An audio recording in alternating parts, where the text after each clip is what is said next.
football star was acquitted of killing his ex-wife and another person almost 30 years ago.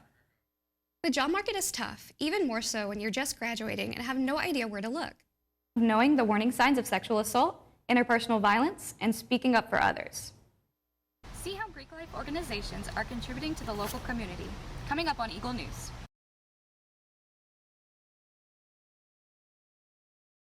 Georgia Southern's Greek life organizations are getting their hands dirty in honor of National Volunteer Week. Fraternity and sorority members are giving back to the Statesboro community in a big way. Reporter Margaret Brogan has the details. That's right. This week, Greek organizations are participating in the second annual FSL Serves Week.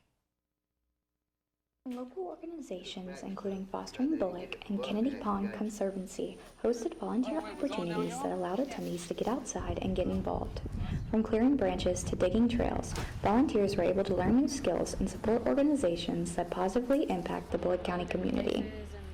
Help pack orders, or people that can't. I think the FSL Serves Week is really important to our Greek community as well as to the FSL Ambassador Program because it makes a difference when your peers are encouraging you to go out and support the community or serve or do anything philanthropy related versus when adults are telling us to do it. It builds a greater community. Participants also attended a community engagement panel where they learned more about the organizations they serve throughout the week and other local organizations, including We Move Tutoring and Friends of the Library, who are seeking volunteers. By the end of the week, volunteers will have contributed nearly 600 hours of service to the surrounding community. Organizations competed in a philanthropy showcase where they shared their causes and how they have contributed to them throughout the year. Because a lot of our organizations were founded on the values of supporting the community and supporting others, and this is an opportunity for them to really showcase and do that. Volunteers worked hard, but they got to play hard too. FSL Serves Week may be coming to a close, but if you're looking for a way to get involved, consider stopping by the Eagle Essentials Food Pantry and making a donation. Blake, Vanessa, back to you. March is Women's History Month, and the Georgia Southern community is celebrating. From engineering to fashion, we get a taste of women's contribution to history in all fields of study. Reporter Margaret Brogan has a story. That's right, Zoe. Women's History Month is a time for the nation to honor and celebrate women's contributions throughout history, and the university is taking the opportunity to share it.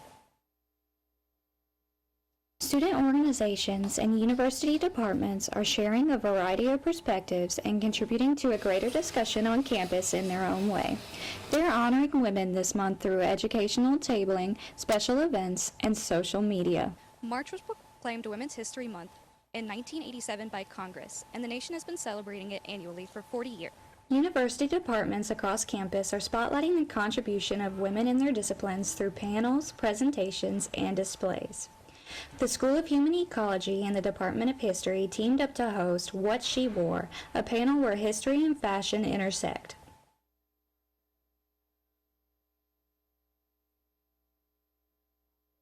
Are important in history and are relevant today. We also have a long tradition of doing panels and other presentations for Black History Month as well as Women's History Month.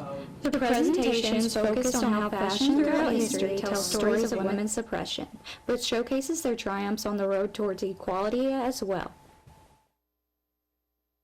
History have not had the opportunities that men have had to leave records behind, and so I think looking at fashion is an interesting way to kind of fill in the. Although the month of March is nearing its end, there are still several opportunities left to engage with women's history on campus. Zoe, Blake, back to you.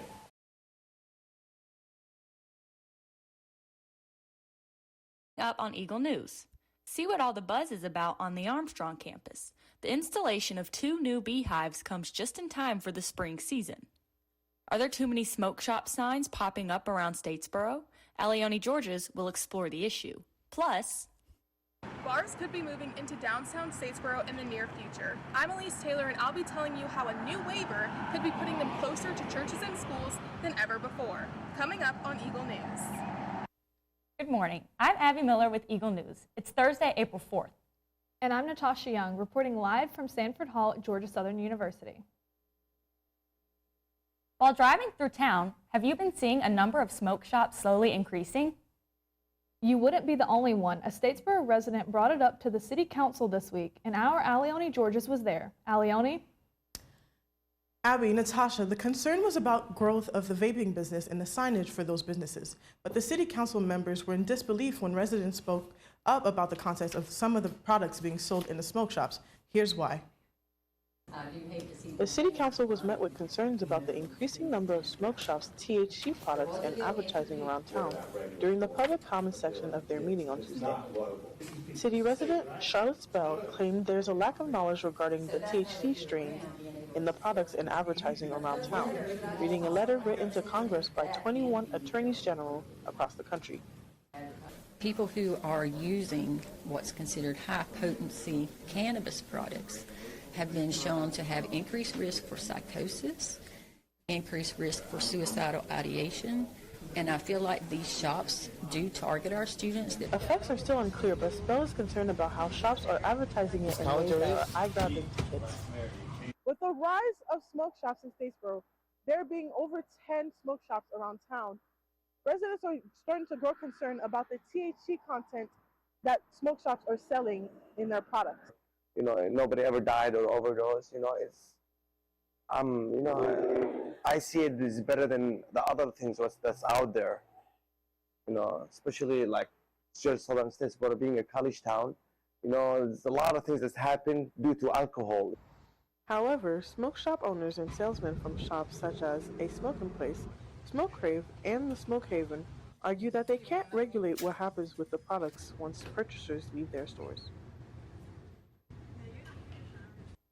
With the Farmers Bill up for debate again, at the end of June, the City Council is bound to hear more complaints from residents about the hemp-derived products in their advertisements.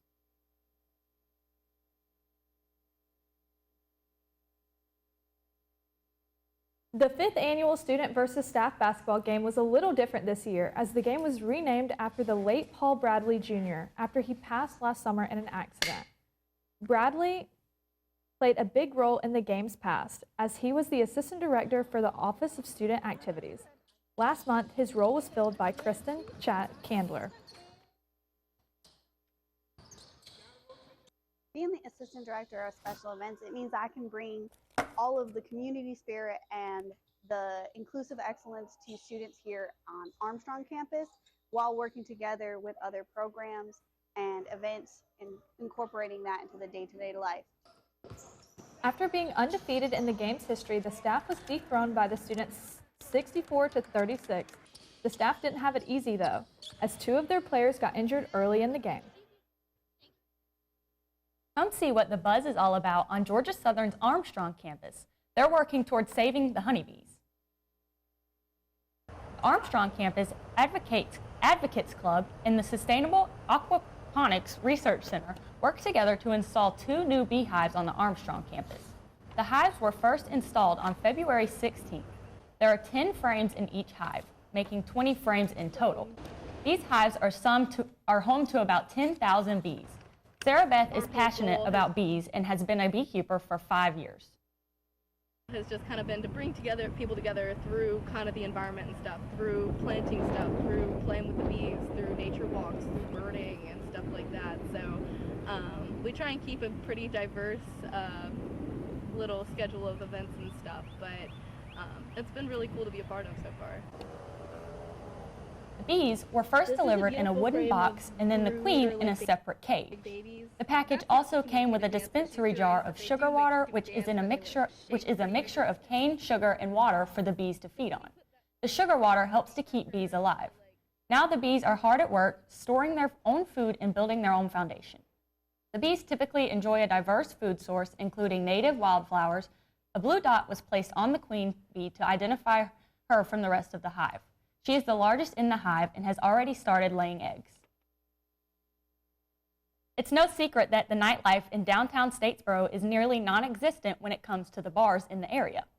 That may change in the upcoming months with a new ordinance passed by the City Council. Elise Taylor has the story. Elise? few weeks ago, City Manager Charles Penny proposed an ordinance that would exempt downtown Statesboro from a rule prohibiting bars and other alcohol pouring establishments in the area. The proposal would exempt areas of downtown Statesboro from a rule that prohibits bars from being within 100 yards of any church, educational building, school grounds, college building, or college campus. The former rule limited businesses serving alcohol, requiring them to be named as a restaurant. The waiver will allow bars to be placed in downtown just 100 yards or 300 feet from churches or schools, which is about from here to the Flower Girl shop down the road. The area of main focus in downtown is Cherry Street, Hill Street, Elm Street, College Avenue, and Mulberry Street, which restricts bars from occupying the area due to churches being in close proximity. The goal of the ordinance is to bring expanded business opportunities to downtown. We're trying to promote commerce, make downtown vibrant, give people reason to come downtown. People like to socialize, like to go out, have a drink, and they can do it in our downtown. A public information meeting last week answered questions for concerned residents, but it was lightly attended. The main concerns were presented by the executive pastor of First Baptist Church, Keith Hagan, who refused an on-camera interview. Hagan questioned the future of this proposed ordinance and brought up topics of the exempted area possibly being expanded in the future. Proposal passed unanimously earlier this week at the City Council meeting. Members of City Council support the growth of Statesboro, but emphasize their focus on safety. Staff checks everything out. The police, the fire, everybody checks and makes sure everything looks right before it even comes to us.